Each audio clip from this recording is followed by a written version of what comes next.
ఉన్నతమైన, నీ ఘనమైన, నీ బలమైనటువంటి నీ పరిశుద్ధమైన నామమున నీ కృతజ్ఞతాస్తుతులు చెల్లిస్తున్నాను తండ్రి. కేవలం ఈరోజు ఈ సమయంలో మీరు ఇచ్చినటువంటి ఈ వాక్యము ద్వారా ఈరోజు మేము ఏ విధంగా ఈ వాక్యాన్ని మేము అర్థం చేసుకోవాలో మాకు అర్థం చేసుకునే మనసును కూడా మాకు దయచేయమని ప్రార్థిస్తున్నాం.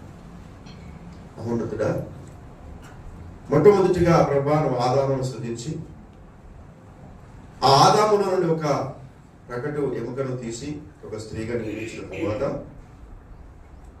వారికి సంతానం ఒకరు కయీనుగా, ఒకరు హేబెలుగా మీరు ఇచ్చారు.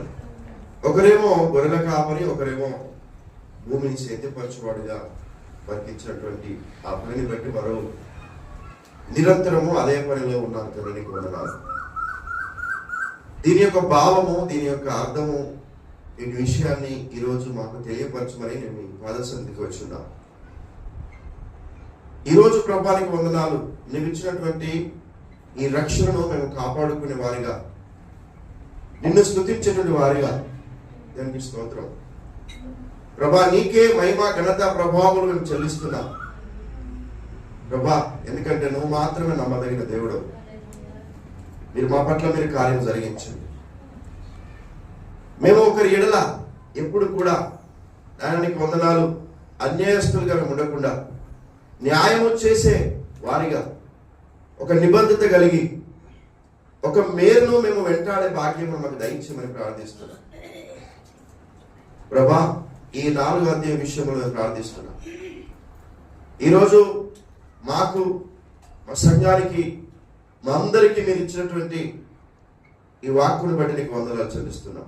నీ బిడ్డలందరూ కూడా, పిల్లలు మొదలుకొని పెద్దల వరకు ప్రతి ఒక్కరు కూడా జాగ్రత్తగా ఈ వాక్యాన్ని వినడానికి, నువ్వు ఇప్పుడు ఇచ్చినటువంటి వాక్యమును ప్రభా మా హృదయాలు భద్రపరుచుకునే వారిగా ఉండటానికి కృపను అనుగ్రహించు ప్రభానికి స్తోత్రము. నిజముగా నువ్వు గొప్ప దేవుడు ఉన్నావు.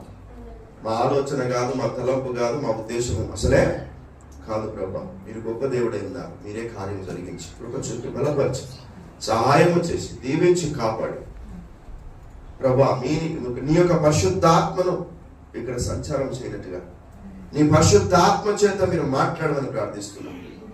నాలో ఏమీ లేదు ప్రభా. మాట్లాడేవారు మీరు, కార్యము చేయవారు మీరు. ఒక పాత్రగా మీరు నిలబెట్టుకునే విధానం బట్టి నీకు వందనాలు చెల్లిస్తున్నాం. మంచి జ్ఞానం దయచేయండి ప్రభా. నీకు వందనాలు. కృప చూపండి, బలపరిచి నీది వెళ్ళతో నింపున్నాం. యేసు పరిశుద్ధ నామములు అడుగుతున్నాం. హల్లెలూయా. దేవునికి స్తోత్రం. ఈ యొక్క ఆదాము తర్వాత ఆదాము భార్య అయినటువంటి అవ్వను కూడినప్పుడు ఆమె గర్భవతి కయీనును కనెను. కానీ యెహోవా దయ వలన నేను ఒక మనిషిని సంపాదించుకున్నాను. తర్వాత ఆమె అతని తమ్ముడగు ఏబేలును కనెను. ఏబేలు గొర్రెల కాపరి, కయీను భూమిని సేద్యపరచువాడు. కొంతకాలమైన తర్వాత కయీను పొలము పంటలో కొంత యెహోవాకు అర్పణగా తెచ్చాను. ఏబేలు కూడా తన మందలో తొలచూరున పుట్టిన వాటిలో కొవ్విన వాటిని కొన్ని తెచ్చును. యెహోవా ఏబేలును అతని అర్పణను లక్ష్య పెట్టును. కయీనును అతని అర్పణను ఆయన లక్ష్య పెట్టలేదు. కాబట్టి కయీనుకు మిక్కిలి కోపం వచ్చి అతడు తన ముఖమును చిన్నపుచ్చుకొనగా, యెహోవా కయీనుతో నీకు కోపమేలా? ముఖము చిన్నపుచ్చుకొని ఉన్నవేమి? నీవు సత్క్రియ చేసిన ఎడల తలనెత్తుకున్నవా? సత్క్రియ చేయని ఎడల వాకిట పాపము పొంచి ఉండును. నీ ఎడల దానికి వాంఛ కలుగును, నీవు దాన్ని ఏలుదు. హల్లెలూయా. ఈ 2 సంతానాలు ఎక్కడ నుంచి వచ్చినాయమ్మా? కయీను, ఏబేలు ఎవరికి పుట్టారు? అవ్వకు పుట్టారు కదా. అవ్వకు పుట్టారు కదా. దేవునికి మహిమ కలుగును గాక. హల్లెలూయా. ఈ ఇద్దరు కూడా కయీను అవ్వకన్నది, తర్వాత ఏబేలును కూడా అవ్వకన్నది. Praise the lord. హల్లెలూయా. దేవుని ఘనమైన నామానికి స్తుతులు స్తోత్రాలు కలుగును గాక. ఇక్కడ జాగ్రత్తగా మనం ఈ వాక్యాన్ని మనము విందాం. ఇక్కడ దేవుడే మనందరితో మాట్లాడును గాక. కానీ ఇక్కడ దేవుడు మనతో మాట్లాడుతున్న విషయం ఏంటంటే, వీరిద్దరు కూడా పెరిగి పెద్దగా అయిపోయి ఒక మంచి పని చేస్తున్నప్పుడు, హల్లెలూయా, ఒకరేమో ఏం చేస్తున్నారు? 2వ వచనంలో, ఒక అతనేమో ముందు పుట్టిన వారెవరు? ముందు ఎవరు పుట్టినమ్మా? కయీను పుట్టాడు. రెండవ వాడు హేబేలు. కానీ హేబేలు గొర్రెల కాపరి, కయీనేమో భూమిని సేద్యపరచువాడు. భూమిని సేద్యపరచువాడు అంటే వ్యవసాయదారుడు, వ్యవసాయం చేసేవాడు. హల్లెలూయా. వీరి పనులు వీళ్ళు సక్రమంగా పనిచేసుకుంటూ వెళుతున్నప్పుడు గొర్రెలు కాస్తున్న వ్యక్తి హేబేలు గొర్రెలు కాస్తూ ఏ గొర్రె అయితే తొలచూలు పిల్లలు కంటుందో ఆ పిల్లలు మరలా దేవునికి అర్పణగా తెస్తున్నాడు. అదే విధంగా కయీను కూడా ఆయన చేస్తున్నటువంటి పంట పొలంలో నుండి కూడా కొంత యెహోవాకు అర్పణగా తెస్తున్నాడు. హల్లెలూయా. జాగ్రత్తగా ఈ మాటలు వినండి. దేవునికి స్తోత్రం. వినడానికి ఇష్టపడుతున్నారా? దేవునికి స్తోత్రములు కలుగును గాక. కానీ ఇక్కడ మనం చూస్తున్నటువంటి ఈ ఇద్దరి పేర్లను మనం చూస్తున్నాం, ఇద్దరి యొక్క విశ్వాసాన్ని చూస్తున్నాం. హల్లెలూయా. దేవునికి మహిమ కలుగును గాక. కానీ దేవుడు హేబేలు యొక్క అర్పణను దేవుడు ఏం చేసినట? లక్ష్య పెట్టినట్టు. దేవునికి స్తోత్రం. హల్లెలూయా. కానీ కయీను ఒక అర్పణ మాత్రం దేవుడు లక్ష్య పెట్టలేడు. హల్లెలూయా. చూడండి, ఈరోజు మనం అనుకోవచ్చు ఈ ఇద్దరు పిల్లలు ఆదాము యొక్క సంతానమే కదా, మరి దేవుడు ఎందుకు కొరకు వాళ్ళు చేయాల్సిన పనులంతా కూడా యథార్థంగా చేస్తున్నారు, అర్పణ తెచ్చిస్తున్నారు, వాళ్ళ దశభాగంలో కూడా ఇస్తున్నారు. మరి ఎందుకు కొరకు దేవుడు హేబేలు యొక్క అర్పణను ఏం చేశాడు? లక్ష్య పెట్టాడు. కయీను యొక్క అర్పణను ఎందుకు దేవుడు లక్ష్య పెట్టలేడు? హల్లెలూయా. దేవునికి స్తోత్రం కలుగును గాక. ఆ విధంగా చూస్తూ వెళుతున్నప్పుడు వాళ్ళ పనులు వాళ్ళు చేస్తున్నప్పుడు దేవుడు 5వ వచనం చూస్తే కయీను అతని అర్పణను ఆయన లక్ష్య పెట్టలేదు. కాబట్టి కయీనుకు మిక్కిలి కోపం వచ్చి అతడు తన ముఖమును చిన్నపరుచుకొనగా యెహోవా అంటున్నాడు కయీనుతో, నీకు కోపమేరా?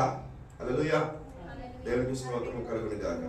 కయీను స్వభావం దేవునికి తెలుసు, హేబేలు యొక్క స్వభావం కూడా దేవునికి తెలుసు. Praise the lord. హల్లెలూయా. దేవునికి మహిమ కలుగును గాక. ఒకే తల్లికి పుట్టినటువంటి ఇద్దరు కుమారుల యొక్క లోపము అంతా కూడా దేవునికి తెలుసు. దేవునికి స్తోత్రము కలుగును గాక. హల్లెలూయా. అందుకే ఈ రోజు మనమందరము కూడా దేవుడు కయీనుతో మాట్లాడుతున్నాడు, హేబేలుతో మాట్లాడుతున్నాడు. దేవునికి స్తోత్రము కలుగును గాక. ఆయన నీకు కోపమే అనగానే ఈయన ఏం చేశాడమ్మా? ముఖము చిన్న బుచ్చుకొని నువ్వు నన్ను అంటావా? చాలాసార్లు కొన్నిసార్లు దేవుడు మాట్లాడుతున్నప్పుడు, వాక్యం ద్వారా మాట్లాడుతున్నప్పుడు కూడా మన ముఖాలన్నీ కూడా కొన్నిసార్లు చిన్న బుచ్చుకుంటాం. దేవుడు మాట్లాడతాడు కొన్నిసార్లు. హల్లెలూయా. నువ్వు హేబేలు యొక్క స్వభావం కలిగి ఉంటే నీలో కోపం రాదు, తొందరపడు. Praise the lord. హల్లెలూయా.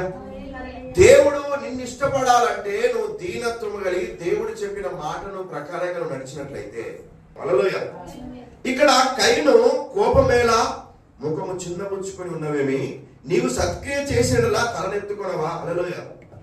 యేసయ్య దగ్గర మనము దేవుని దగ్గరికి వస్తున్నప్పుడు ఆయన ఏమి చేస్తున్నాడో ఏమి చెప్తున్నాడో జాగ్రత్తగా మనం వినాలి. తెలుసుకోవాలి. హల్లెలూయా. ఈ ఒకే గర్భంలో 2 జననాలు కూడా దేవుడు ఏర్పాటు చేశాడు. కానీ ఒక జననమేమో దేవుని యొక్క కుమారుడు, ఒక జననమేమో సాతాను ద్వారా వచ్చినటువంటి జననం. చాలాసార్లు మనందరికీ కూడా డౌట్లు ఉండొచ్చు, శాస్త్రవేత్తలు కూడా అడుగుతున్నారు, చాలా మంది అడుగుతున్నారు, చాలా మంది క్రైస్తవులు కాని వారు కూడా అడుగుతున్నారు, ఎలా జరుగుతుంది అంటే దేవునికి స్తోత్రం. హల్లెలూయా.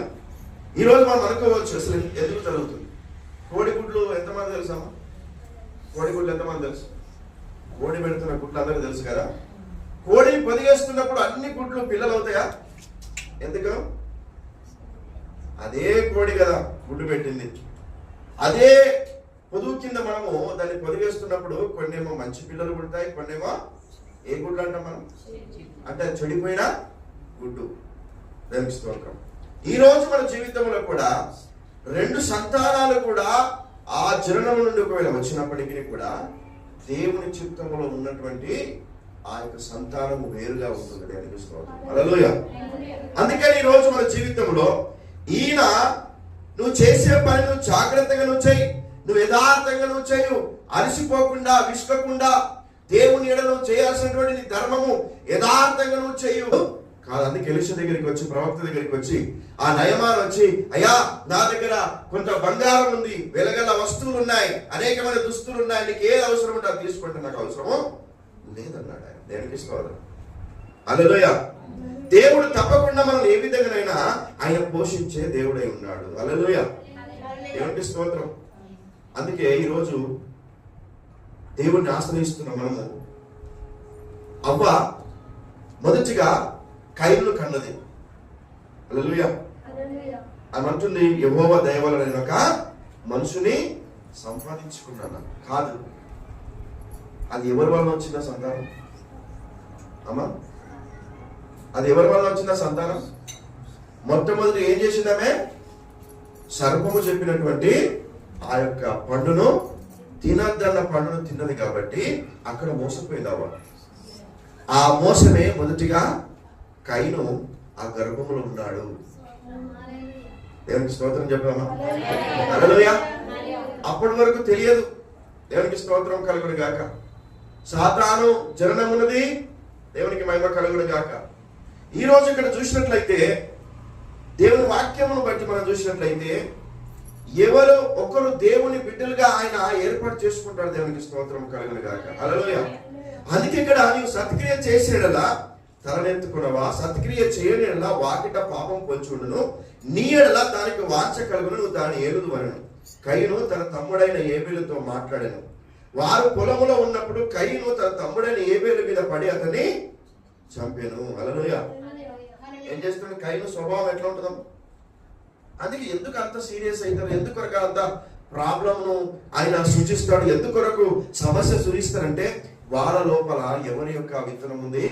సాతాను యొక్క విత్తనం ఉంది కాబట్టి అలాంటి ప్రవర్తన చేస్తూ ఉంటారు. హల్లెలూయా.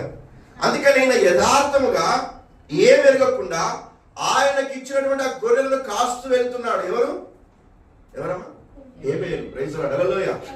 ఆయనకి ఇచ్చినటువంటి తల్లిదండ్రులు ఇచ్చినటువంటి ఆ పనిని జాగ్రత్తగా ఆయన గొర్రెలు కాస్తూ యథార్థంగా వెళుతున్న టైంలో ఆయన అర్పణను దేవుడు విన్నాడు. నా అర్పణ ఎందుకు వినలేడు, నా అర్పణ ఎందుకు ఆయన స్వీకరించలేదు, నా అర్పణ ఎందుకు ఆయన మెచ్చుకోలేదని ఆయన కోపం వచ్చేసి ఆయన ముఖం చిన్నపుచ్చుకొని, ఒకరోజు ఆయన పొలంలో వాళ్ళు ఉన్నప్పుడు ఏబేలుతో, తమ్ముడైన ఏబేలుతో ఎవరు మాట్లాడుతున్నారు?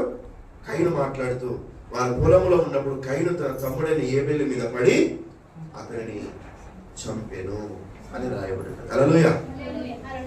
దేవునికి స్తోత్రం కలుగును గాక. యేసు ప్రభు చేసే పని ఎట్లా ఉంటుందంటే, యేసు ప్రభు అప్పగింపబడుతున్నటువంటి ఆ సమయంలో యేసయ్య శిష్యులలో ఒక అతను ఏం చేశాడు? ఆయన ఆ సైనికుడి దగ్గర నుండి కత్తిని తీసి ఏం చేసినామా? ఆయన చెవును నరికినప్పుడు కూడా దేవుడు ఏమన్నాడు? ఆయన శత్రువు, ఈయనను చంపడానికి వస్తున్నారు, ఈయన సిలువకి వేయడానికి వస్తున్నటువంటి దేవుడు ఏమన్నాడు? అలా చేయొద్దు. కత్తితో ఎవరైతే కత్తితో పొడిచినవాడు తిరిగి కత్తితోనే మరణిస్తారని చక్కగా లేఖనం సెలవిస్తుంది. ఈ మంచి స్వభావం కలిగినటువంటి దేవుని యొక్క మనసు ఒక వ్యక్తిని చంపాలని చూస్తుందా? చంపేది ఎవరు తెలుసా? సాతాను స్వభావం కలిగిన వ్యక్తి. హల్లెలూయా. ఆ ఏబేలును చంపినటువంటి వ్యక్తి ఎవరో కాదు, సాతాను యొక్క సంతానమై ఉన్నది. Praise lord. హల్లెలూయా. హల్లెలూయా. దేవునికి స్తోత్రం కలుగును గాక. ఈ రోజు దేవుని వాక్యం వింటున్న మనమందరం కూడా ఈ కార్యం జరిగిన ఆదామునకు ఎన్నడూ కూడా తెలియదట. ఇలా జరుగుతుందని కూడా ఆదాముకు తెలియదట. హల్లెలూయా. ఆదాము యథార్థంగా ఉన్నాడు. దేవునికి స్తోత్రం.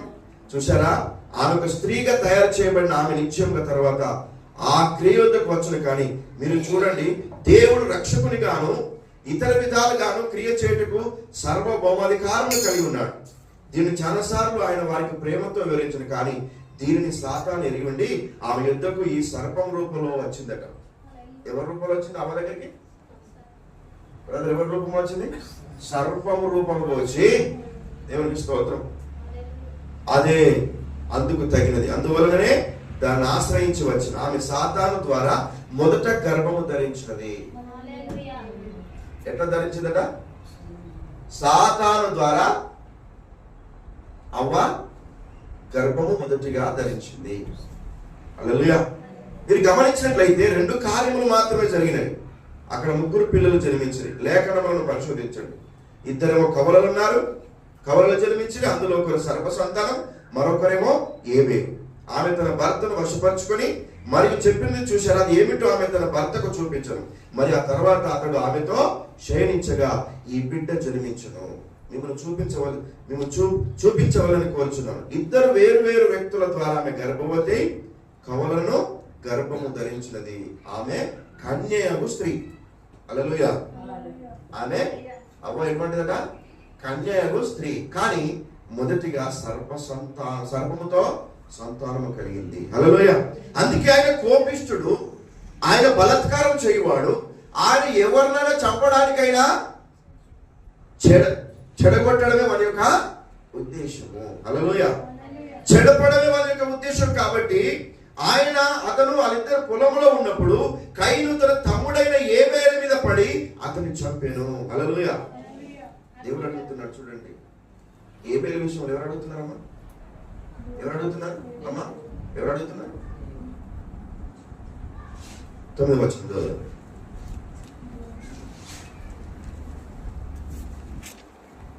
యెహోవా నీ తమ్ముడైన ఏబేలు ఎక్కడున్నాడని కయీను అడగగా అతడు నేను ఎరుగను, నా తమ్మునికి నేను కావలివాడనా అనేను.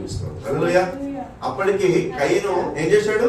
ఏబేలు తమ్ముడిని చంపేసి ఆయన చేయవలసిన పనంతా చేసినప్పుడు ఏబేలు కొరకు దేవుడు చూస్తున్నాడు. హల్లెలూయా.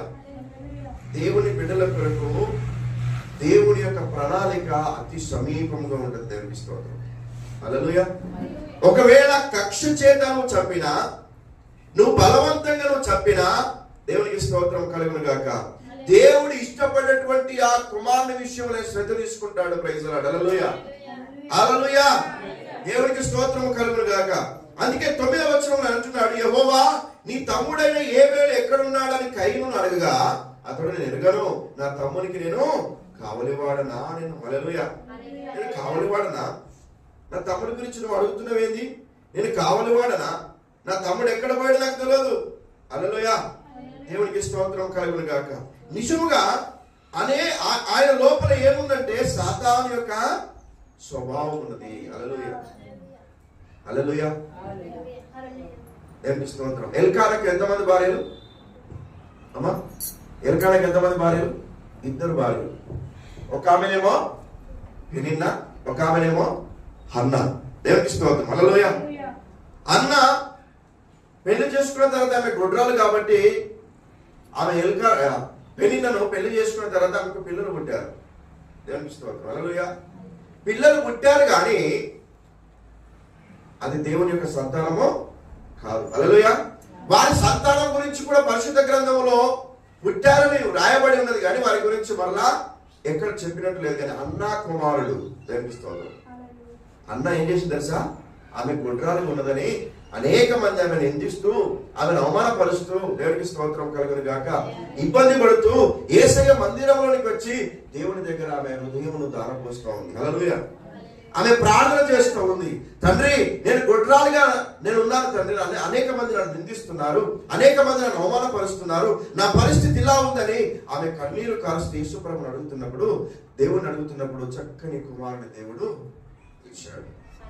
మామూలు కుమారుని కాదండి, ప్రవక్త అయిన సమూయేలుని ఇచ్చాడు. దానికి స్తోత్రం. ఆ సమూయేలు ద్వారా గొప్ప కార్యాలు దేవుడు చేశాడు. హల్లెలూయా. ఇక్కడ 2 జనాలు ఉండొచ్చు కానీ దేవుడు ఏర్పాటు చేసుకున్నటువంటి పిల్లలను మాత్రమే శ్రద్ధ చూపుతాడు ఆయన. హల్లెలూయా. అందరి విషయంలో శ్రద్ధ చూపడు దేవుడు. హల్లెలూయా. నేనేదో కావాలని నీతులు అనుకుంటే ఆయన కార్యం చేయడు కానీ దేవుడు నీ విషయం అనుకోవాలి. హల్లెలూయా. ఒకవేళ దేవుడు నీ విషయం అనుకున్నట్లయితే ఆయన నీ యందు శ్రద్ధ నిలిపి నీ నీతికి తగినట్టుగా నువ్వు నివసిస్తున్న స్థలమును ఆయన ఏం చేస్తాడట? వర్ధిల్ల చేస్తాడట. దేవుని. హల్లెలూయా. ఈ రోజు మన జీవితంలో ఎలా ఉన్నాం ఈరోజు? హల్లెలూయా. ఒకరి మీద మనం కక్షగా ఉండకూడదు. Praise the lord. హల్లెలూయా. అందుకే దేవుడు రక్తముతో మాట్లాడుతున్నాడు. హల్లెలూయా. దేవుని దగ్గర మొరపెడుతుంది ఏందమ్మా? ఏం మొరపెడుతుంది? దేవుడు రక్తముతో మాట్లాడుతున్నాడు. రక్తము దేవునితో మాట్లాడుతుంది. రక్తం అంటే ఏంది? ప్రాణం. నా ప్రాణమా యెహోవాను నీవు సన్నతించు. ఒకవేళ నీ ప్రాణం పోయినా పర్వాలేదు, శరీరం నుంచి నీ ప్రాణం పోయినా పర్వాలేదు, కానీ ఆ ప్రాణము దేవునితో మాట్లాడుతుంది. రక్తము మాట్లాడుతున్నది. దేవునికి స్తోత్రం కలుగును గాక. యెహోవా నీ తమ్ముడైన ఏబేలు ఎక్కడున్నాడని కయీను అడగగా అతడు నేను ఎరుగను, నా తమ్మునికి నేను కావలివాడనా నేను. అప్పుడు ఆయన, నువ్వు చేసిన పని ఏమిటి? నీ తమ్ముని రక్తము ఒక స్వరము నేల నుండి నాకు మొరపెట్టుచున్నది. హల్లెలూయా, హల్లెలూయా. నువ్వేం చేశావో దేవునికి స్తోత్రం. హల్లెలూయా. ఆ రక్తము దేవుని దగ్గర మొరపెడుతుంది. అందుకే నా ప్రాణమా యెహోవాను సన్నుతించి కొనియాడు. హల్లెలూయా. అందుకే గురుతున్న వర్తమానం అంటున్నాడు ప్రవక్త, రక్తము మాట్లాడుచున్నదని పౌలు చెప్పాను. రక్తము దానికది మాట్లాడజాలదని మనందరికీ తెలియను. అది ఒక జాడ పదార్థం. అది నిజమేనా? ఎందరికి ఇది తెలియదు. కానీ రక్తం మాట్లాడని ఎందరికి తెలియదు. దాన్ని మీరు ఆది కాండములో 4:10 కూడా మనం చూస్తున్నాం. దేవుడు ఇట్లను, నీ సహోదరుని సంగతి ఏమిటి? నీకు విరోధంగా అతని రక్తం భూమిలో నుండి మొరపెట్టుచున్నది. హల్లెలూయా. దేవునికి స్తోత్రం కలుగును గాక. అన్యాయం ఎప్పుడు కూడా దేవుడు వదిలిపెట్టడండి. దేవునికి స్తోత్రం. హల్లెలూయా. తప్పకుండా మొరపెడుతుంది, తప్పకుండా ఆయన కార్యం చేస్తున్నాడు. దేవునికి స్తోత్రం కలుగును గాక. హల్లెలూయా. ఆమేన్. అది నిజమేనా? అది అతని రక్తం మాట్లాడుచున్నది. దేవుడు అతని గురించి అడిగాను, నేను నా తమ్మునికి కావలివాడినా అంటున్నాడు. ఆయన ఏమంటున్నాడు? నా తమ్మునికి నేను కావలివాడనా? ఎక్కడ పోతే అక్కడ నేను ఆయనకేదన్నా నేను చెప్పేవాడినా? హల్లెలూయా. ఆయన అంటున్నాడు 10వ వచనంలో, అప్పుడు ఆయన, నువ్వు చేసిన పని ఏమిటి? నీ తమ్ముని రక్తము ఒక స్వరము నేలలో నుండి నాకు మొరపెట్టుచున్నది. హల్లెలూయా. అతని రక్తం మొరపెట్టుచున్నది, అతని రక్తము కేకలు వేయించున్నదని ఆయన చెప్పాను. అది ఒక గుర్తు. అతడు చంపబడిన అంటే కనుక గుర్తుగా ఉంటుంది. అతని రక్తం అతనికి విరోధంగా మాట్లాడాడు. హల్లెలూయా. చూడండి, ఈ లోకంలో కొంతమందికి తెలియకుండా ఎన్నో హత్యలు జరుగుతున్నాయి. ఈ లోకంలో ప్రతి హత్యకు ఒక రోజు గుర్తుంది. ప్రతి ప్రాణానికి ఒక రోజు నువ్వు ఎవరెవరినైతే నువ్వు మోసం చేసి చంపావు. చాలా మంది ఈ రోజు కేసులలో కొట్టేసుకుంటున్నాం, ఏదో చేసుకుని ఆ గుర్తు తప్పకుండా ఒకరోజు న్యాయపు తీర్పు దగ్గర ఒక రోజు నువ్వు నిలబడాలి. హల్లెలూయా. దేవునికి స్తోత్రం. నువ్వు అబద్ధం ఆడేది దేవునికి స్తోత్రం కలుగును గాక. నువ్వు మోసం చేసేది ప్రతిదీ కూడా ఒకరోజు న్యాయపు తీర్పు దగ్గర ఒకరోజు నిలబడవలసిన గుర్తు ఒక రోజు రాబోతుంది. హల్లెలూయా. దేవునికి స్తోత్రం కలుగును గాక. కానీ ఈ రోజు దేవుడు ఆయనతో మాట్లాడుతున్న మాట అసలు ఏమిటి? నీ తమ్ముని యొక్క రక్తం నన్ను బలపెడుతుంది అంటున్నాడు. హల్లెలూయా, హల్లెలూయా. దేవునికి స్తోత్రం కలుగును గాక. దేవుడి యొక్క బాధ్యతని, దేవుని పిల్లల విషయంలో ఆయన ఒక బాధ్యత కలిగి ఉన్నాడు. నీకు ఏ హాని చేయకుండా ఆయన కాపాడే దేవుడు. హల్లెలూయా. దేవునికి స్తోత్రం కలుగును గాక. ఆయన నీ విషయంలో శ్రద్ధ తీసుకునే దేవుడై ఉన్నాడు. దేవునికి మహిమ కలుగును గాక. మనం అనుకుంటాం చాలాసార్లు ఏదో చేయాలనుకుంటాం, కాదు, అది దేవుని చిత్తం ఉంటేనది కార్యం దేవుడు చేస్తున్నాడు. హల్లెలూయా. చాలా మంది లోకంలో చూస్తే అయ్యో పిహెచ్డీలు ఇంకెంతో చేస్తేనే వాళ్ళు గొప్ప సేవకులు కాదు. దేవుడు ఏర్పాటు చేసుకుంటే, దేవుడు ఎన్నుకుంటే విద్య లేని పామరులను కూడా దేవుడు ఎన్నుకున్నాడు. దేవునికి స్తోత్రం. హల్లెలూయా. నువ్వు ట్రైనింగ్ చేయడం కాదు, కానీ దేవునితో నువ్వు ట్రైనింగ్ లో ఉన్నావా? దేవునికి మహిమ కలుగును గాక. దేవునికి స్తోత్రం కలుగును గాక. హల్లెలూయా. నువ్వు యేసయ్య వైపు నువ్వు చూస్తున్నావా? దేవునికి విరోధంగా నువ్వు జీవిస్తున్నావా? అతని రక్తము అతనికి విరోధంగా మాట్లాడుతుంది, రక్తము కూడా విరోధంగా మాట్లాడుతుంది.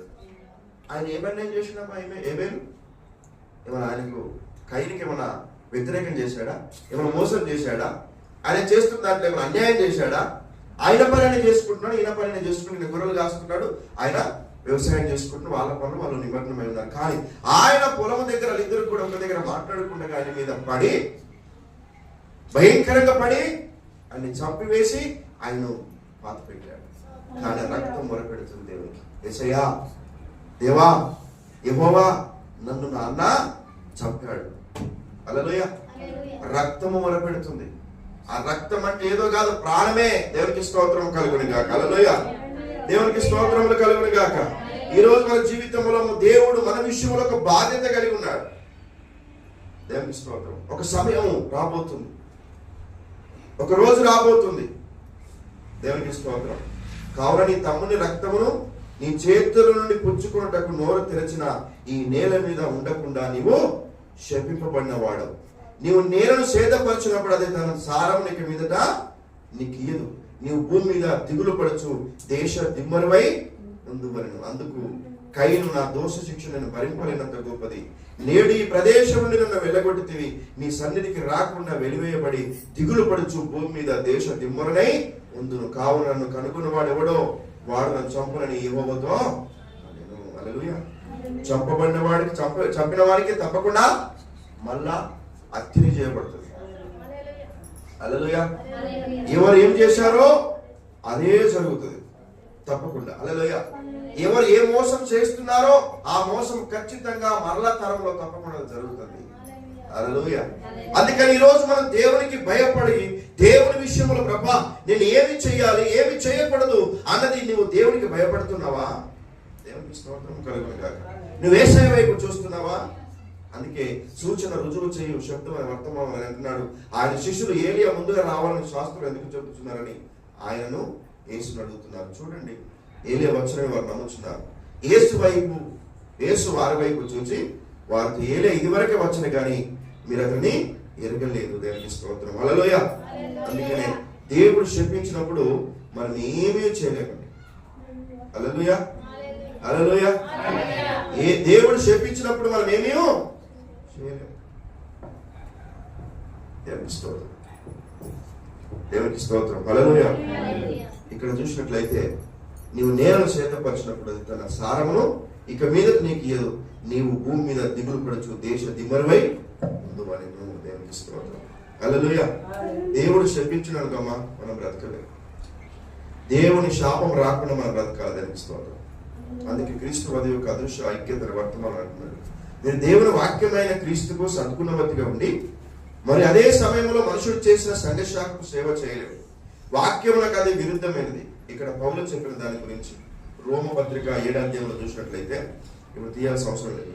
మీరు దేవుని పుత్రులుగా ఆయన వాక్యముని యొక్క విరుద్ధమైన సంఘశాఖను కొనుక్కోలేదు, మీరు దాన్ని చేయలేరు. మీ యొక్క ఇన్వర్టర్లో గుడ్డు పొదువు యంత్రము దేవుని యొక్క కుమారుని వాక్యమును తీసుకుని రాలేవు.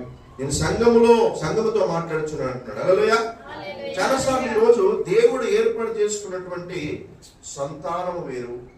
హల్లెలూయా. ఈ రోజు ఏ సంతానంలో ఉండాలి? ఇప్పుడు మనం వధువు సంతానంలో ఉన్నాం. అర్థమైందా? వధువు వేరు. దేవునికి స్తోత్రం. హల్లెలూయా. ఒకటే గర్భములో నుండి 2 జననాలు బయటకు వచ్చినాయి. ఏబేలు ఒకరు, కయీను ఒకరు. హల్లెలూయా. తర్వాత మరలా కొంత సంతానం కొన్ని రోజుల తర్వాత మరొక సంతానం కూడా బయటకు రాబోతుంది. దానికి స్తోత్రం. హల్లెలూయా. ఈ రోజు దేవుని వాక్యాన్ని మనం వింటున్నప్పుడు జాగ్రత్తగా మనం ఈ వాక్యాన్ని మనం విందాం. దానికి స్తోత్రం. హల్లెలూయా. ఈరోజు చాలా మంది క్రైస్తవులు ఉన్నారు కానీ ఎవరి సంతానం? అర్థమవుతున్న వాక్యం. హల్లెలూయా. ఈ 4వ అధ్యాయం మీరు ఇంటికి వెళ్ళినప్పుడు చదువుకోండి. దానికి స్తోత్రం కలుగును గాక. మరలా దేవుడు మనతో మాట్లాడతాడు. దానికి స్తోత్రం. హల్లెలూయా.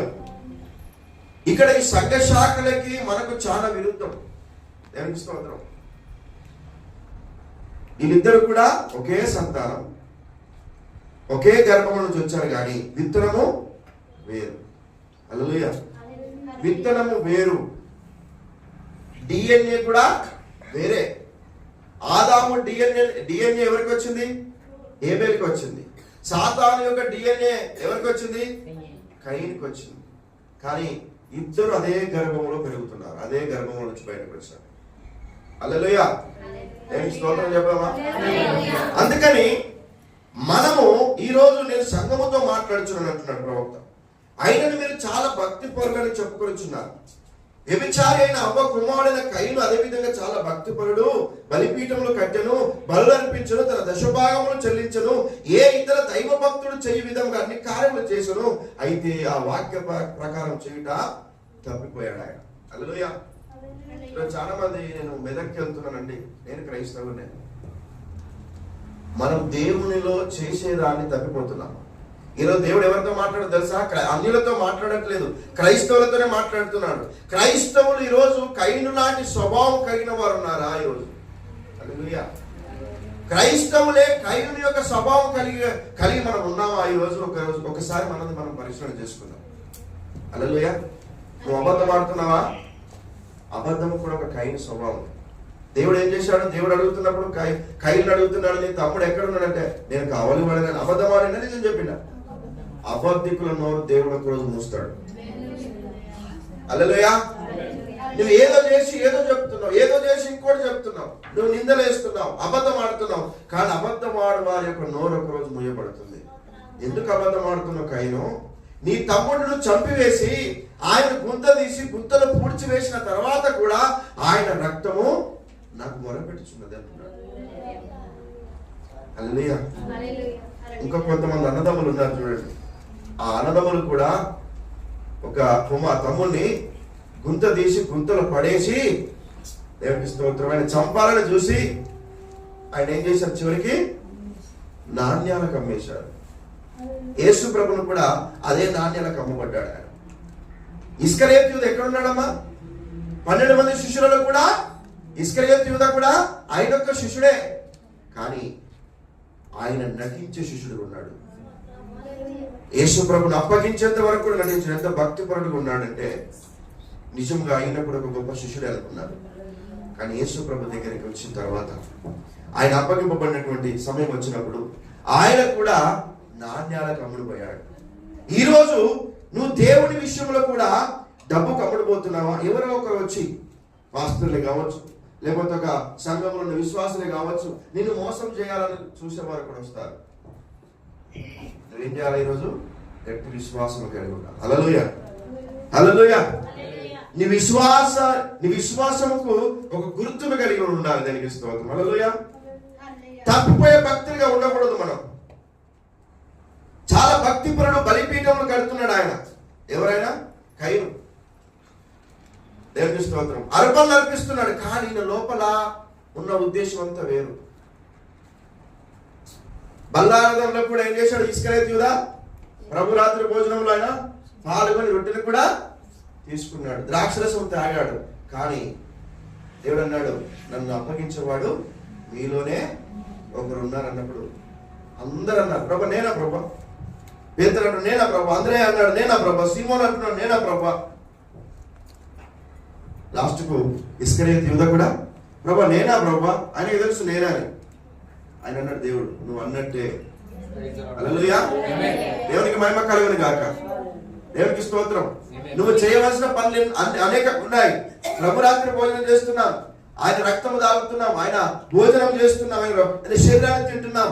కానీ ఈ రోజు మన జీవితంలో కయ్యను వంటి స్వభావం ఈ రోజు మన జీవితంలో ఉన్నట్లయితే ఆయన బ్రతుకు ఏమైపోయింది? ఇస్కరియోతు యూదా ఏమైంది బ్రదర్? చెట్టుకు ఏం చేశాడు? ఉరి పెట్టుకొని చనిపోయి ఆయన కడుపు నడిమికి చిరిగిందట. ఈ కడుపు నడిమికి చిరగాడు ఏం బయటకు వస్తాయమ్మా? మేఘలన్నీ బయటకు వచ్చేసాయి. ఆయన ఆ చెట్టు ఉరిపెట్టుకుని చనిపోయిన టైంలో ఆ భూమి అంతా కూడా ఏ భూమిగా మారింది? రక్త భూమిగా మారింది. హల్లెలూయా. దేవునికి స్తోత్రం. ఈ రోజు మనం యేసయ్యతో ఉంటున్నాము, యేసయ్యతో మనం జీవిస్తున్నాము, యేసయ్య మాటలు వింటున్నాము. కానీ ఈ రోజు నీ కార్యం ఏమై ఉన్నది? హల్లెలూయా. అయితే ఆ వాక్య ప్రకారం చేయటం తప్పిపోయాను. అతను బయలుపాటును పొందుట తప్పిపోతున్నాడు. ఈరోజు నా ప్రభా నా బయలుపాటు ఏమై ఉన్నది? నువ్వు అడుగుతున్నావు యేసయ్య ఎప్పుడైనా? హల్లెలూయా. మీరందరూ మనమందరం కూడా ఇక్కడ ఉన్న ప్రతి ఒక్కరూ కూడా నిజముగా వర్తమానం ప్రకారం మనం నడిచినట్లయితే ఈ సంఘం ఇలా ఉండదండి, అంచెలంచెలు ఎదుగుతుంది. Praise lord. హల్లెలూయా. ఈ స్థలం సరిపోదు. హల్లెలూయా. దేవునికి స్తోత్రం. ఏ వేలు యొక్క అర్పణ దేవుడు ఆయన ఏం చేశాడు? ఏ వేలు యొక్క అర్పణను ఆయన లక్ష్య పెట్టినట్టుగా ఈరోజు మన ప్రార్థన కూడా దేవుడు లక్ష్య పెడతాడు. హల్లెలూయా. దేవునికి స్తోత్రం కలుగును గాక. దేవునికి వందనాలు చెప్పామా? నిద్రపోతున్న దేవునికి స్తోత్రం చెప్పండి. హల్లెలూయా. దేవునికి మహిమ కలుగును గాక. హల్లెలూయా. నిజంగా ఈరోజు దేవుని సన్నిధిలో మనం ఉన్నాం కాబట్టి ఒకరికి వ్యతిరేకంగా మనం జీవించకూడదు. దానికి స్తోత్రం. హల్లెలూయా. ఏబేలు గురించి మనం విన్నాం, కయీను గురించి మనం విన్నాం, ఆయన స్థానం ఏంటిదో మనం విన్నాం. దేవునికి స్తోత్రం. హల్లెలూయా. అందుకే ఆదిలో వారి యొక్క తండ్రి అయిన కయీను కూడా ఇటువంటి అందమైన కార్యములను మనసులో ఉంచుకొని అతను పుష్పములను మరియు భూమి నుండి మొలిపించిన ఫలములను దేవునికి బలిగా అర్పించినట. దేవుని దగ్గరనేమో అందంగా నవ్వినట్టుగా మంచి మంచి కార్యాలు చేసినట్టుగా మంచి పుష్పములను పెట్టినట్టు, కానీ లోపల మాత్రము ఏముందట? దేవునికి స్తోత్రం. హల్లెలూయా. ఆయన ఏమంటాడు తెలుసా? దేవునికి మహిమ కలుగును గాక. ఆదిలో వారి యొక్క తండ్రి అయిన కయీను కూడా ఇటువంటి అందమైన కార్యములను మనసులో ఉంచుకొని అతను పుష్పములను మరియు భూమిని మొలిపించిన ఫలములను దేవునికి బలిగా అర్పించినట. దేవుని యొక్క బయలుపాటుతో మానవుడు బలిని అర్పింపవలెనని దేవుడు కోరగా కయీను ఈ విధంగా బలిని అర్పించను. దేవుడు బలిగా కోరినది రక్తం, ఒక బేరి పండునో లేక ఒక దొండ పండునో వంటి ఒక ఎర్రని పండునో లేక ఎండిన ద్రాక్ష పండునో లేక ఏదైనా లేక వారిప్పుడు చెప్పినటువంటి ఒక జల్దారు పండు కాదు, కానీ ఏదైనా తోట నుండి మనల్ని బయటకు తీసుకొచ్చిన రక్తము యొక్క నీచమైన స్థానములకు మనం త్రోసిన రక్తము. ఒక స్త్రీ తప్పైన మనుషుని విత్తనము తన గర్భములో విత్తబడ్డకు అనుమతించి మరి దానిని ఆరంభించిందట. దానికి స్తోత్రం. హల్లెలూయా. ఈరోజు అందుకే దేవుడు అన్నాడు, దేవుని యొక్క వాక్యం ఉంటుంది, మనం ఉన్నది ఉన్నట్టుగానే దేవునికి అర్పించబడాలి. దానికి స్తోత్రం. హల్లెలూయా.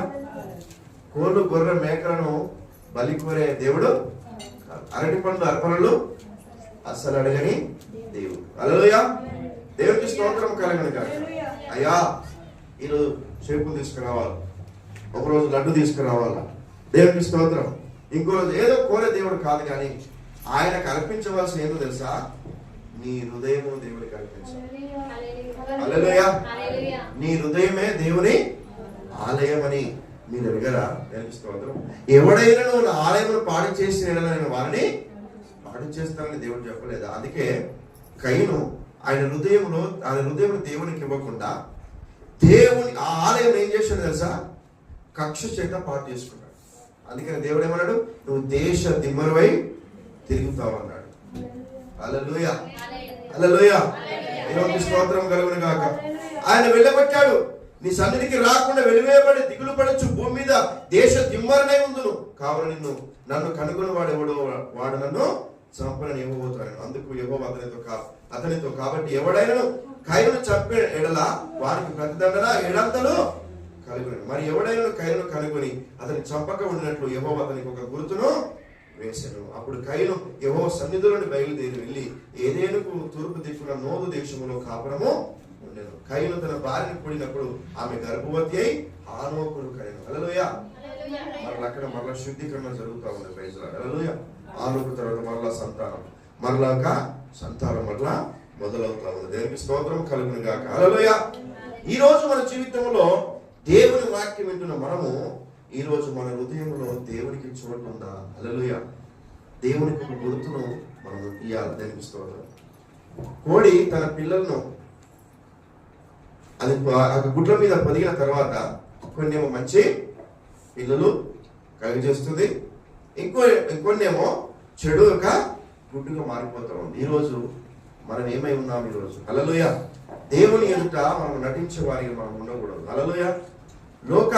లోకం యొక్క ఆశలు మన హృదయంలో ఉండకూడదు. దేవునికి స్తోత్రం. హల్లెలూయా. దేవునికి స్తోత్రం. ఈ రోజు మన జీవితంలో సంపూర్ణంగా దేవునికి మన హృదయాన్ని ఇద్దాం. Praise lord. హల్లెలూయా. దేవునికి స్తోత్రము కలుగును గాక. ఈరోజు నీ క్రైస్తవులతో సహవాసం చేయాలట. హల్లెలూయా. క్రైస్తవుడు ఎవరితో సహవాసం చేయాలా? అయ్యా ఈ లోకంలో ఉన్నాం, ఇంటి పక్కన ఉన్నాం కదా, నువ్వు చేయాల్సిన పని మామూలుగా నువ్వు మాట తీరు మాట్లాడు. అక్కడనే మనం బుక్ కావద్దు, అక్కడనే మనం ఉండి మాటలు మాట్లాడడం కాదు. నువ్వు యేసయ్య కొరకు, దేవుని వాక్యము కొరకు నువ్వు బ్రతుకు. హల్లెలూయా. దేవునికి స్తోత్రం కలుగును గాక. ఈ రోజు నువ్వు వధువు కదా, నువ్వు దేవుని విషయంలో నువ్వు సహకరించు, దేవుని విషయంలో నువ్వు తోడుపడు. దేవునికి మహిమ కలుగును గాక. హల్లెలూయా. ఎన్ని రోజులు బతికినా కొన్ని రోజులు మన జీవితం. Praise lord. హల్లెలూయా. యేసయ్య కొరకు నువ్వు బ్రతుకు, యేసయ్య కొరకు జీవించు. దేవునికి స్తోత్రం. హల్లెలూయా. దేవునికి మహిమ కలుగును గాక. ఒక భక్తుడట, ఇంట్లో ఏమి లేవు, భయంకరమైన పరిస్థితి, ప్రార్థనకి వెళ్తా ఉన్నాడు, వస్తున్నాడు, ప్రార్థనకి వెళ్తున్నాడు. ప్రార్థన చేసుకున్న సమయంలో అయ్యా నాకు ఆకలి అవుతుంది, నా పరిస్థితి ఏంటంటే ఫలాని దగ్గరికి వెళ్ళి ఒక హోటల్ ఉంది కదా, ఆ హోటల్కి వెళ్ళి నువ్వు భోజనం చేయి. స్తోత్రం. ఆ హోటల్కి వెళ్ళి భోజనం చేయాలంటే ఏం కావాలి? డబ్బులు కావాలి. ప్రభు నా దగ్గర డబ్బులు లేవు ప్రభు, నేను ఏంది నా పరిస్థితి అంటే నువ్వు వెళ్ళి హోటల్లో భోజనం చేయి. హల్లెలూయా. నువ్వు హోటల్కి వెళ్ళి నువ్వు భోజనం చేయనప్పుడు మూడోసారి కూడా అన్నాడు, అయ్యా నా దగ్గర డబ్బులు లేవు, నువ్వు వెళ్ళు, నేను చెప్పిన పని నువ్వు చెయ్యి అనే ఒక స్వరం ఆయన వినపడగానే వెళ్ళి అక్కడికి వెళ్ళి ఆయన భోజనం చేస్తుండట.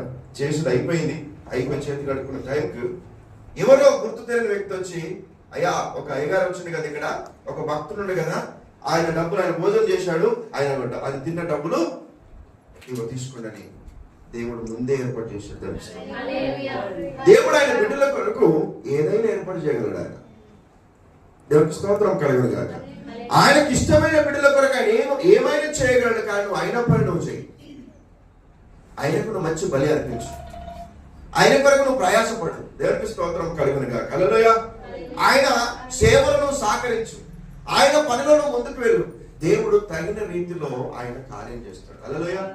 ఏబేలు గురించి దేవుడు ఆలకించి ఆలోచించి ఆయన గురించి శ్రద్ధ తీసుకుని అడుగుతున్నాడే, ఈరోజు నిన్ను నన్ను ప్రేమించి నీకు నాకు రక్షణ ఇచ్చిన దేవుడు నీ గురించి నా గురించి అడగడా? ఆయన అడుగుతాడు. అడగడమ్మా స్తోత్రం చెప్పడం అవసరం.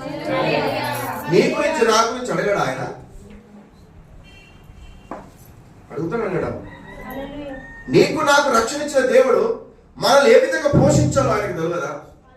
దేవునికి స్తోత్రం కలుగును గాక. హల్లెలూయా. ఎంత గొప్ప దేవుడు మన దేవుడు. ఆయన మంచి దేవుడు. ఆయన సర్వమును ఎరిగిన దేవుడు. దేవునికి స్తోత్రం. హల్లెలూయా. నిజముగా ఈరోజు దేవుని యొక్క కార్యం విషయంలో మనము ముందుకు వెళ్ళాలి. దేవునికి స్తోత్రం. హల్లెలూయా. హల్లెలూయా. దేవుని స్వరం మనం వినేవారికి మనం ఉండాలి. దేవునికి స్తోత్రం కలుగును గాక. దేవునికి స్తోత్రం చెప్తామమ్మా. నమ్ముతున్నారా మీరు దేవుడు కార్యం చేస్తారని? మనం అక్కడనే ఉన్నాం. కయీను ఏబేలు దగ్గరికి ఉన్నాం. ఏబేలు యథార్థంగా దేవునికి అర్పించాడు. కానీ ఆయన చంపబడ్డాడేమో కానీ ఇప్పటికీ ఆయన గుర్తు ఇంకా దేవుని దగ్గర వినబడుతూనే ఉంది. ఆయన రక్తం వినబడుతుంది. హల్లెలూయా. దేవునికి స్తోత్రం.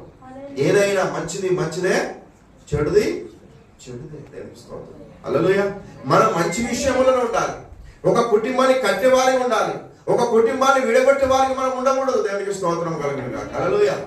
ఒక కుటుంబాన్ని కట్టేవారికి ఉండాలి. ఈరోజు ఆ కుమారుని యొక్క కుటుంబాన్ని ఏబేలు ఒక సంతానాన్ని ఆయన నాశనం చేశాడు.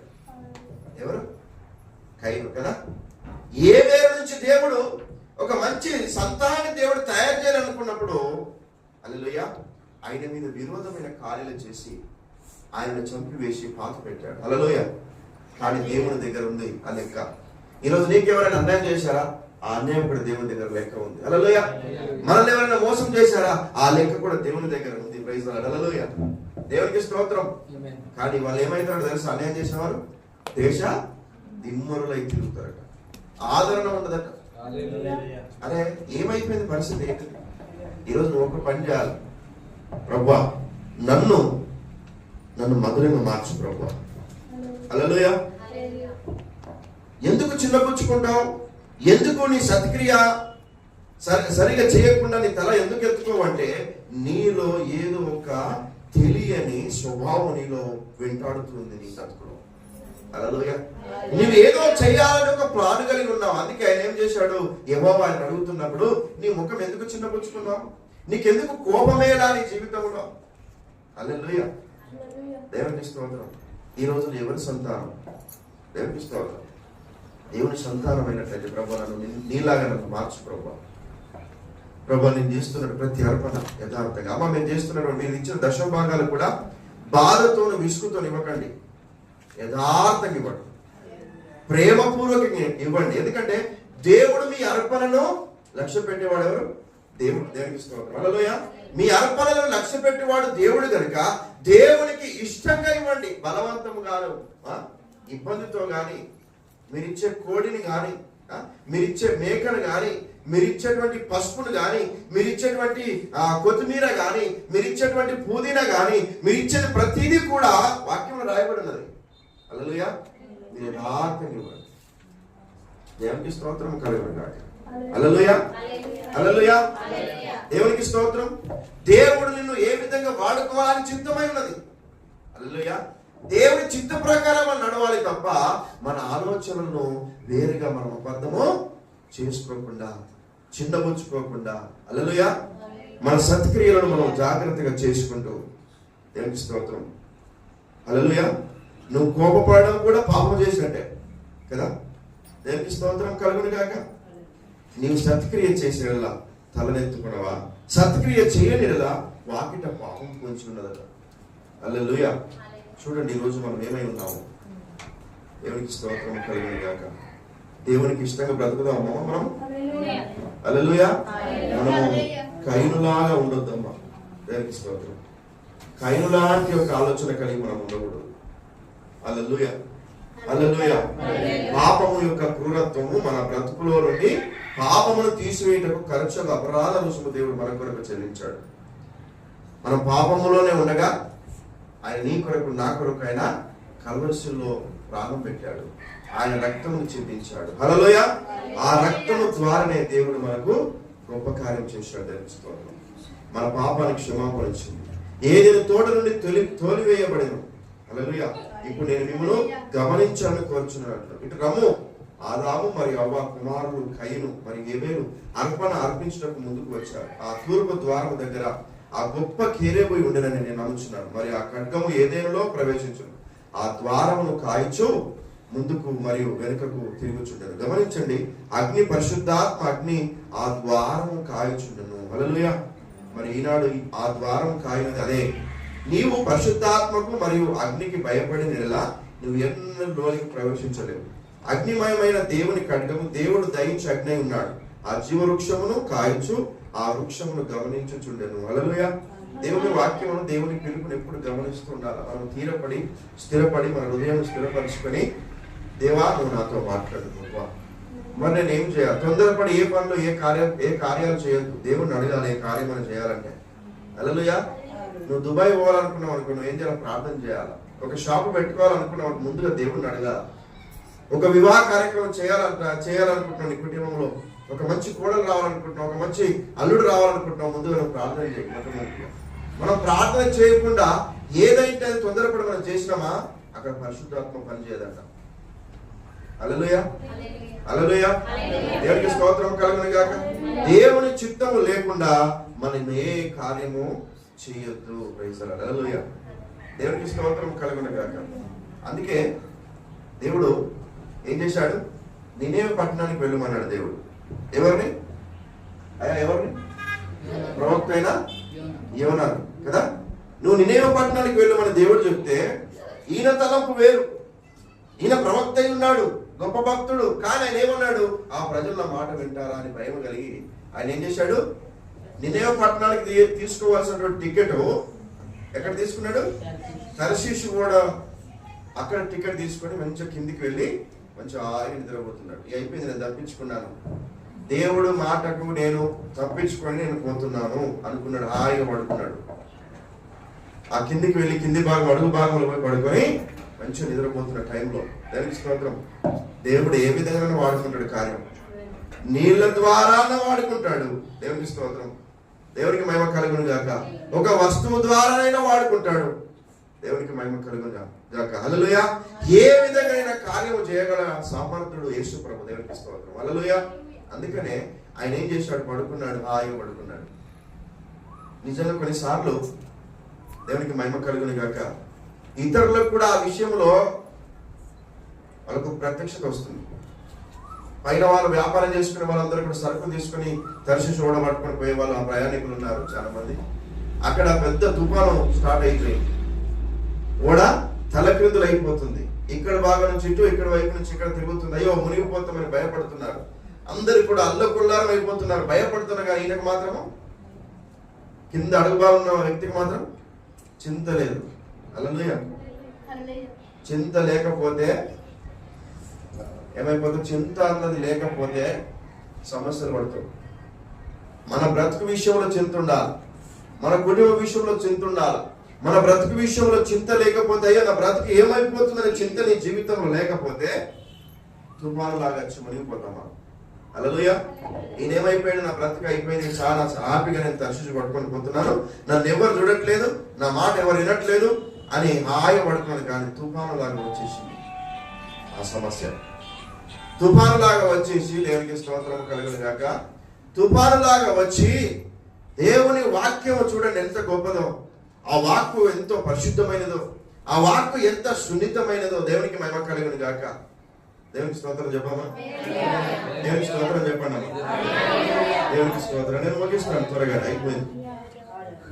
కానీ వారందరూ కూడా తొందరపడుతున్నారు. ఏమైంది అసలు, ఎందుకు జరిగింది, ఎందుకు ఇలా అవుతుందని వాళ్ళ సరుకులన్నీ తీసి సముద్రంలో పడేశారు. ఇక్కడే దగ్గర ఇది మునుగుకుండా ఉంటుందేమో, కాదు కాదు, అయినా ఇంకెక్కువనే స్టార్ట్ అయిపోయింది. ఏంది ప్రభువా, ఏంది అసలు ఆలోచన వాళ్ళు చేస్తున్నప్పుడు వాళ్ళందరూ కూడా చీట్లు వేశారు. దేవునికి స్తోత్రం. చీట్లు వేసిన తర్వాత ఆ చీట్లు ఎవరి మీద వలిగింది? యోనా మీద వలిగింది. ఎవరు ఎక్కడ ఉన్నాడు? పైకి ఎక్కారు, పైకి అయిపోయారు, ఎవరు లేరు. చుట్టుపక్కల రూములను చూస్తున్నారు, ఎవరు లేరు. ఏంటి పరిస్థితులు చూస్తే ఇంకా అడుగు భావంలో ఇంకొక రూమ్ ఉంది కదా, ఆ రూమ్లోకి వెళ్ళి చూద్దామని సరికి ఆ రూమ్ లో ఏమైపోయాడు, మంచిగా ఆగి నిద్రపోతున్నారు. కొన్నిసార్లు సమస్య వచ్చినా, బాధలు వచ్చినా మన బతుకు ఎట్లుంటుందంటే ఏమి కాలేదు అన్నట్టుగా ఉంటాం. నాకు ఏమైంది, నేను హాయిగా ఉంటున్నాను, నాకు ఎలాంటి నొప్పి లేదు, ఎలాంటి సమస్య లేదని హాయిగా నిద్రపోతున్నాను. ఆయన కూడా అలాగే చేసాడు. ఏం చేసినామా? హాయిగా నిద్రపోతున్నా, నాకు ఎలాంటి సమస్య లేదని హాయిగా నిద్రపోతున్న టైంలో, ఓ నీ పేరేందో నాకు తెలియదు, ఓ భక్తుడా, హల్లెలూయా, ఓ వ్యక్తి, లేకపోతే ఏదో పేరు పెట్టి పిలిచిండు వచ్చాను. అసలు ఈ సమస్య వచ్చిందే నీ కొరకట. మరి పరిస్థితి ఏంది? మరి నీ దేవుడు ఎవరు? నువ్వు ఎందుకు కొరకు వచ్చినావు? ఎందు నిమిత్తం నువ్వు దీంట్లోకి వచ్చినావు? ఎందు నిమిత్తం నీ ప్రయాణం చేస్తున్నావు? ఏంటి నీ సమస్య అనగానే ఆయనకు ఆలోచన వచ్చింది. దేవుని భక్తులకు ఎప్పుడు కూడా ఆలోచన వస్తుంది. ఏదైనా జరిగిందంటే ఏదో సమస్య మన కొరకు జరిగిందా, లేకపోతే మన గురించి జరిగిందనే ఆలోచన ఆయనకు ప్రేరేపణ వచ్చి, ఇది నా వల్ల జరిగింది, మీరు ఏం తొందరపడకండి, నన్ను తీసి ఏం చేయాలి, అప్పుడప్పుడు ఏదైనా సమస్య వస్తే ఇంట్లో ఉన్న వ్యక్తిని తీసి పడేయకండి బయట. హల్లెలూయా, దేవునికి స్తోత్రం. తీసి సముద్రంలో పడవేయవనగానే, ఆయన పడవేయగానే దేవుడు ఏం చేశాడు?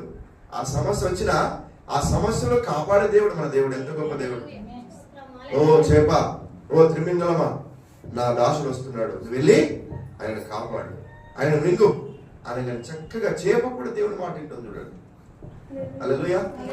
చక్కగా ఎట్లయితే ఆయన పడుతున్నాడో పడ్డట్టుగా ఆయన మొక్కల మీద 3 రాత్రులు 3 పగలు ప్రార్థన చేస్తున్నాడు. ఆయన ఎన్ని రోజులు ఉన్నాడు? ఆ 3 రాత్రులు 3 పగళ్ళు చేప మాత్రం ఏం చేస్తుంది? ప్రయాణం చేస్తుంది, కానీ ఈయన మాత్రం ప్రార్థన చేస్తున్నాడు.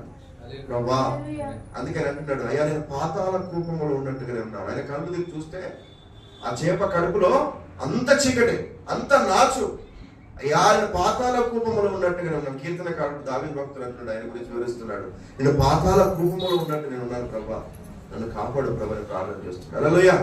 3 రోజుల ప్రయాణము నినీవే ఒడ్డునకు వచ్చి కట్టివేయగానే మరలా వెళ్ళి నినీవే ప్రజలందరికీ కూడా ఆయన సువార్త ప్రకటించి గోనె పట్టి కట్టుకొని 1 రోజు ఉపవాసం ఉండి ప్రార్థన చేస్తున్నప్పుడు వారి దేవుడు వారిని క్షమించాడు. హల్లెలూయా.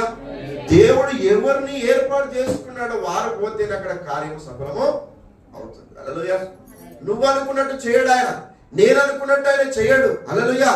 యోనా ప్రవక్తనే వెళ్ళి కార్యము చేయాలని ఆయన ఉద్దేశం ఉంది కాబట్టి ఆయన వెళితేనే నినీవే పట్టణంలో దేవుడు గొప్ప కార్యం చేశాడు. హల్లెలూయా. ఈ రోజు జీవితంలో మన బ్రతుకులు మనం అనుకున్నది కాదు. అందుకే ఏబేలు బ్రతకొద్దు, ఏబేలు చంపేయాలని ఆలోచన చేశాడు, కానీ దేవుని ఉద్దేశం వేరు. హల్లెలూయా. ఏబేలు మీద ఉన్నటువంటి ఉద్దేశం దేవునికి గొప్ప ప్రేమ ఉంది ఏబేలు మీద, కయీను మీద మాత్రం దేవునికి లేదు. హల్లెలూయా. కానీ ఈరోజు జీవితంలో మన బ్రతుకులో దేవునికి స్తోత్రం. ఈరోజు వర్తమానాలు చాలా ఉన్నాయి. ఇంకా దేవునికి స్తోత్రం. ఒక్కొక్క దాంట్లో 20 ఉన్నాయి, ఒక్కొక్క వర్తమానంలో 20 వర్తమానాలు ఉన్నాయి. దేవునికి స్తోత్రం. హల్లెలూయా, హల్లెలూయా. అందుకే దేవుని శక్తి మొత్తం దేవుని సజీవ సంఘము ప్రభువైన యేసు ప్రత్యక్షమై నిర్మించబడిన దానిని వెరుగుదువా. ఏదైనా తోటలో ఇశ్రాయేలు పిల్లలు తర్వాత, నన్ను క్షమించండి, కయీను మరి ఏబేలు మరి వారు తోటలో నుండి బయటకు వెళ్ళిన తర్వాత ఇలా ఆ కయీను కమ్యూనిస్టు కాదట. హల్లెలూయా, దేవునికి స్తోత్రం.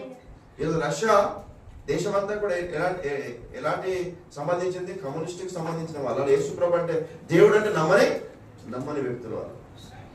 హల్లెలూయా. వచ్చి మరి ప్రభువును ఆరాధించను, మరియు ఒక బలి అర్పించను, మరియు అతడు చేయగలిగినంత చేసను. నువ్వు గమనించావా? కయీను చాలా భక్తి గలవాడే ఉండను, అయితే ఏబేలు అతను క్రియలతో కాదు, అయితే విశ్వాసం ద్వారా అతను వచ్చను అని బైబిల్ చెప్పాను. కయీను కంటే శ్రేష్టమైన బలి అతను దేవునికి అర్పించను. దేవుడు దానికి అలా అని సాక్ష్యం ఇచ్చాడు. అతడు నీతిమంతుడై ఉండను, ఎందుకనగా అతడు దేవుని కార్యక్రమంలో చూశాను, అది అతనికి బయలుపరచబడి ఉండేను. హల్లెలూయా. దేవుని కార్యక్రమం జరుగుతున్నప్పుడు కొంతమంది కార్యక్రమం విషయంలో కూడా శ్రద్ధ కలిగి ఇది ఎక్కడ ఉండాలా, ఇది ఎలా చేయాలా అని సిద్ధపరిచేవారు కూడా ఉంటారండి. వింటున్నారా? హల్లెలూయా. దేవునికి స్తోత్రం కలుగును గాక.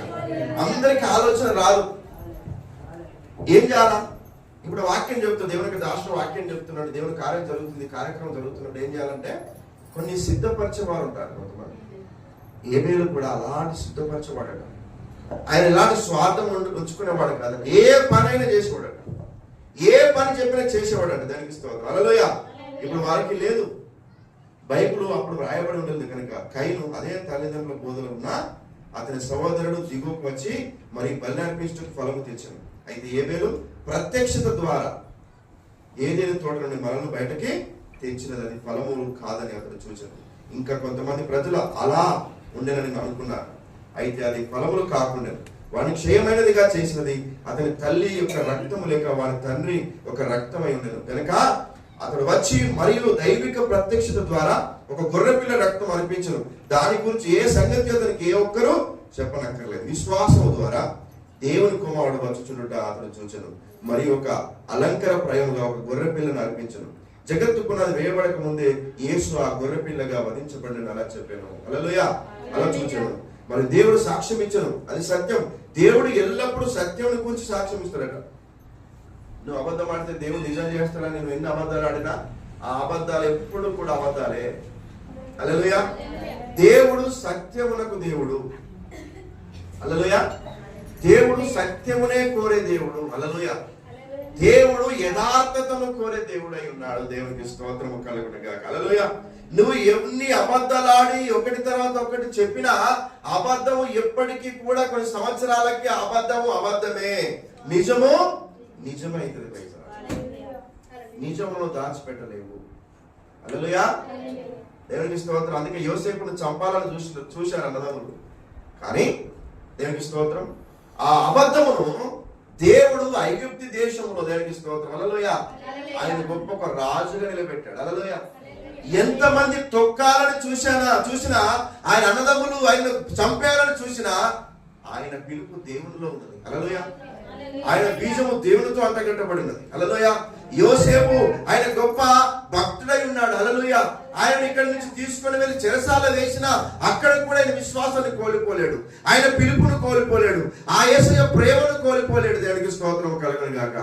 ఆ పిలుపును ఆయన పట్టుకొని ఉన్నాడు కనుకనే ఆయనను గొప్పగా చెరసాల నుంచి గొప్ప రాజుగా దేవుడు ఏర్పాటు చేశాడు. హల్లెలూయా.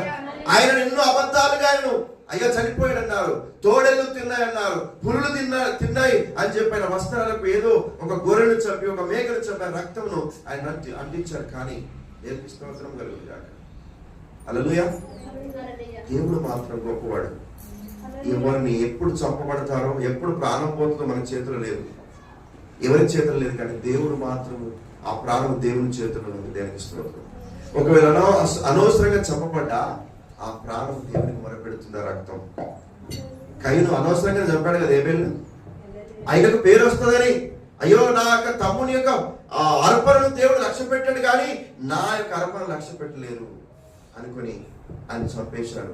అందుకే ఈ అన్నదమ్ములు కూడా, యోసేపు యొక్క అన్నదమ్ములు కూడా ఏం చేశారు, అయ్యో మా యొక్క పనులన్నీ కూడా ఆయనకు సాష్టంగా పడతాయట, ఈయన రాజు అవుతాడట, ఈయనకు మేము సాగిల పడతామా, ఈయనకన్నా మేము పెద్దవాళ్ళం కదా, ఈ చిన్నవాడు మాకు కళలు చెప్తున్నాడు, కళల యొక్క భావాన్ని చెప్తున్నాడు, అసలు వీడు బ్రతకకూడదని ఆయన ఏం చేశారు, చంపివేయాలని ప్లాన్ చేశారు.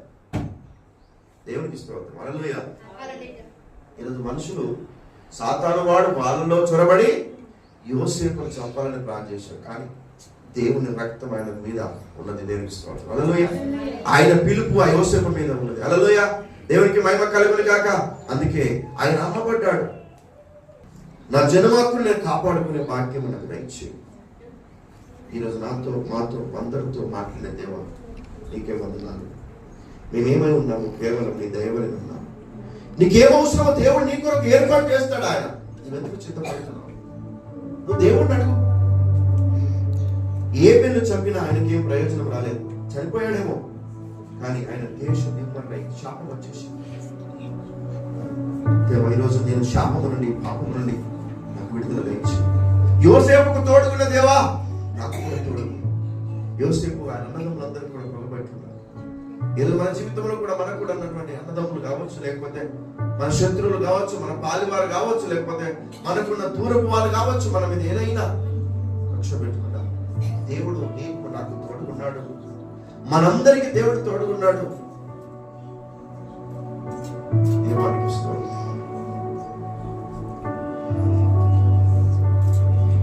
ఎంత గొప్ప దేవుడు ప్రభావం.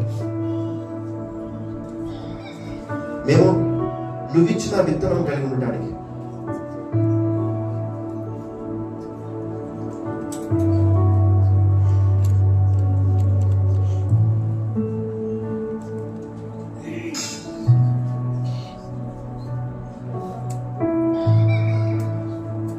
యేసు వందనాలు. ప్రతి ఒక్కరు ప్రార్థన చేద్దాం. ఇది అనుకూలమైన సమయం. మీరు సత్యంలో బాప్తిసం తీసుకోవాలనుకుంటున్నారా? ఇదే అనుకూలమైన సమయం. ఎవరి మాటలు వినకండి, దేవుని మాట వినండి. సాతాను వాడు ఎవరినో ఒకరిని ప్రేరేపిస్తాడు. నువ్వు దేవుని మాట కన్నా వారి మాటలు గొప్పగా. నీ హృదయం దేవునికి ఇవ్వు. నా కుమారుడానికి హృదయం నాకివ్వు. దేవుని మాటకు నువ్వు లోపడు. దేవునికి భయపడు. దేవునికి విధేయత చూపు. అవిధేయులు కాకుండా విధేయత కలిగి ఉండకుండా. దేవా నాతో మాట్లాడు. ఎవరు నిద్రపోవద్దు. ప్రార్థన చేద్దాం. ప్రార్థనలో ఉందాం. దేవా నాతో మాట్లాడు ప్రభా. ఇంతవరకు నువ్వు మాట్లాడిన మాటలను మేము ప్రభా దాన్ని వినియోగించుకొని దాని ప్రకారం చేసే భాగ్యము దయచేయండి.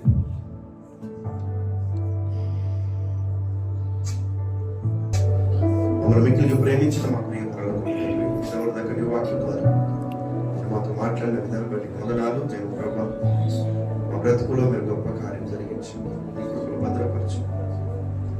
దానికి స్తోత్రం. హేబేలు కయ్యూను గురించి మీరు మాట్లాడారు. ఇంకా నీ వచ్చే ఆదివారం ప్రభు నీ చిత్తమైతే ప్రభా దాన్ని పూర్తిగా మేము ఇంకా దానికి స్తోత్రం ఆయన స్పష్టంగా వర్తమానం ద్వారా నేర్పించడం ప్రారంభిస్తున్నాం. నీకు వందనని రోజు ప్రారంభించున్నాం ఆయన.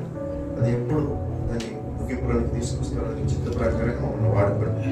నీ కృపలో భద్రపరిచి నీ బిడ్డల పక్షమని కార్యం జరిగించి నీ కృపలో భద్రపరిచి నీ దీవెనలతో నింపి సమస్త మహిమ ఘనత ప్రభువుని కనిపిస్తూ యేసు నామములో అడుగుతున్నాం.